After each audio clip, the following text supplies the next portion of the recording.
কিছু জানোয়ার মার্কা মুহতামিম আছে যারা হেফজ খেলার শিক্ষকরা আর নুরানির শিক্ষকরা এরা শিক্ষক মনে করে না, এরা মানুষ মনে করে না, বুঝছেন? পশুর মতো আচরণ করে এরা।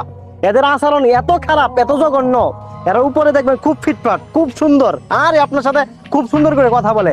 গার্ডিয়ান হইলে আরে আল্লাহু আকবার, গার্ডিয়ান হইলে হাইটে সুন্দর করে কথা বলে, কিন্তু যখন শিক্ষকদের সাথে এত খারাপ আচরণ করে, এমন জঘন্য আচরণ করে শিক্ষকদের সাথে, আমি এরকম অসংখ্য প্রমাণ আছে। হেফজ খেলার শিক্ষক, চিন্তা করেন একটা হেফজ খেলার শিক্ষক কতটা কষ্ট করে, রাত 3টা নাই 4টা নাই বাচ্চাদেরকে, ছোট ছোট বাচ্চাদেরকে উঠায়, পুরো দেশের মানুষ ঘুমায় থাকে। একটা হেফজ খেলার শিক্ষক ছোট্ট একটা বাচ্চারে রাত 3টা 4টার সময় উইটা পড়তে বসায়।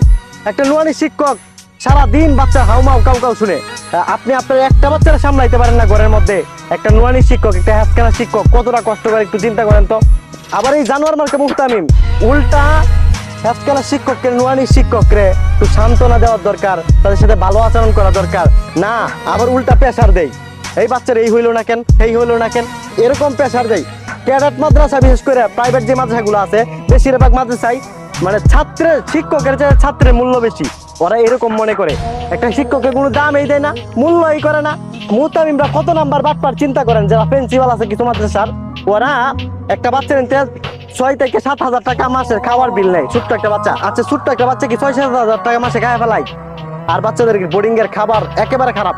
আজকে একটা গার্ডিয়ানের সাথে কথা হয়েছে, ঠিক আছে, আজকে একটা গার্ডিয়ানের কথা হয়েছে, 10,000 টাকা মাসে নেই, আর খাওয়ান দেয় লিল্লা বোর্ডিং এর খাওয়ান, ঠিক আছে।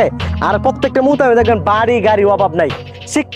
শিক্ষকরা খারাপ খারাপ খাবার দেয়, যেগুলা পাগলেও খায় না, গরুও খায় না, এত খারাপ খাবার দেয়। আর হের ঘরে গিয়ে দেখেন হের বউ ফুলা মানে কি মজার মজার খাওন, কি বালা বালা খাওন, কি বিছানা শাহী বিছানায় ঘুমাই। আর যদি বাটপার মুহতামিম যেটি আছে না, এটি দেখবেন এরা বুলেট মারলে একটা অক্ষর বাইরিত না, এরা হলো বাটপার। এরা পুঁজি হইলো 3-4টা মাদ্রাসা করবো, একটা মহিলা মাদ্রাসা করবো। মহিলা মাদ্রাসা তো আরো অবস্থা খারাপ, মানে বেতন দিব তো দূরের কথা, 2500 টাকা বেতন, 2000 টাকা বেতন। কেমন জানোয়ার মার্কা, একটা ছাত্র এনতে টিয়া নেই, কমপক্ষে মাসে 1500-2000 টাকা বেতন নেই, শুধু বেতন নেই 1500 থেকে 2000 টাকা, আর শিক্ষকদের 2500 টাকা। এটা হলো বড় বাটপার। প্রত্যেকটা মুহূর্তে দেখবেন বাড়ি গাড়ি কিচ্ছুর অভাব নাই।